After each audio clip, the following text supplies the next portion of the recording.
Have you ever wondered what happens after the last bus leaves the city for the night? I used to. Until last night, that is. I work late shifts, often getting off around 11:30. Usually, I drive my own car, but last night, it decided to break down. My only way home was the very last bus. I figured it would be a normal ride. A few tired faces, the driver may be yawning a little. Just a quiet, late-night journey. I couldn't have been more wrong. I arrived at the station at exactly 11:55 p.m.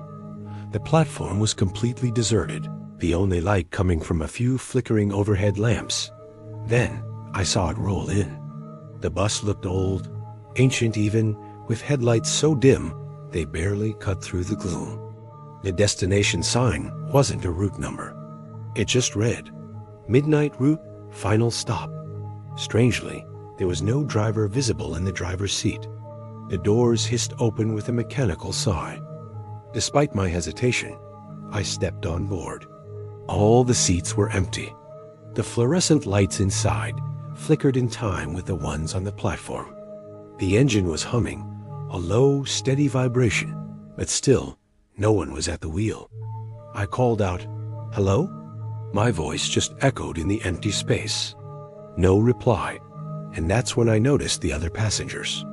They weren't there when I got on, but suddenly they were. One by one, about 10 of them, all sitting perfectly still. Their faces were pale, almost translucent, and their eyes were fixed straight ahead. They weren't blinking. It was deeply unsettling. I looked closer, and a chill ran down my spine. Their shadows didn't quite touch the floor. When I glanced at their reflections in the dark windows, there was nothing there. A wave of pure panic washed over me. I had to get off. I turned and rushed back to the entrance, but the doors had already hissed shut. They were locked tight. The bus began to move, gliding smoothly through the empty city streets. Every house we passed was dark, and the streetlights flickered in an unnatural rhythm as we went by. I tried asking the passenger closest to me where we were going. I got no response, not even a flicker of acknowledgement. That's when I started to see the subtle, impossible details. The shadows inside the bus seemed to dance and flicker on their own, separate from the movement of the lights. When I looked out the window, the headlights didn't just illuminate the road. They reflected strange, distorted shapes back at me. Time itself felt like it was stretching, thinning out. Minutes felt like hours. The bus eventually stopped, but there was nothing outside. No station, no street, just an absolute, impenetrable darkness. And then, the passengers turned toward me. Slowly. One by one. Their mouths began to open, not to speak, but to smile. The smiles stretched too wide, too far. They were utterly, horrifyingly wrong. I finally screamed. The sound was swallowed by the bus as it suddenly accelerated, lurching forward into the void. The world outside twisted and warped. Streets reappeared, but they were wrong, bent at impossible angles. Houses looked like they were melting. The street signs were written in some bizarre, unrecognizable language. I scrambled out of my seat and ran up the aisle, desperate to find a way out. Every time I passed one of the silent passengers, I could feel their eyes boring into me, a cold, piercing gaze that wasn't human, not alive. Then a voice filled the bus. It was soft, a whisper that seemed to come from everywhere at once. "Welcome aboard," it said. "You belong here now." The bus plunged into a tunnel of pure darkness. Frost began to creep across the inside of the windows, despite the mild night outside. The air grew thick with the smell of old metal and decay. I thought about jumping, about breaking a window, but it was no use. I tried the doors again, still locked. An unseen force seemed to push me back, compelling me to sit down. Defeated, I sank into a seat and looked at the other passengers again.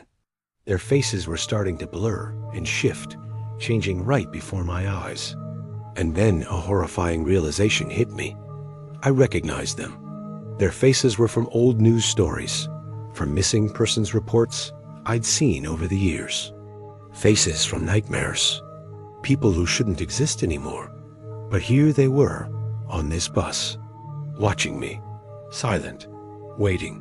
Finally, after what felt like an eternity, the bus began to slow. Through the frosted glass, I saw the familiar lights of my own street, my own neighborhood. I looked around the bus. The passengers were gone. The seats were all empty. No strange reflections, no silent figures. Just me. The doors hissed open. I didn't hesitate.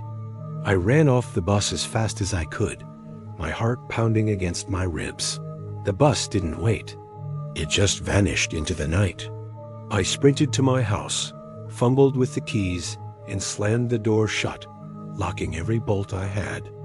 I leaned against it, trying to calm my racing heart, telling myself it was a nightmare, a hallucination. Then my phone buzzed in my pocket. A new message. It read, "Midnight route, final stop. Next departure, tonight, 12:01 a.m. I froze, staring at the screen, and then I heard it. A soft, familiar hum from right outside my window. The sound of brakes. The hiss of a door opening.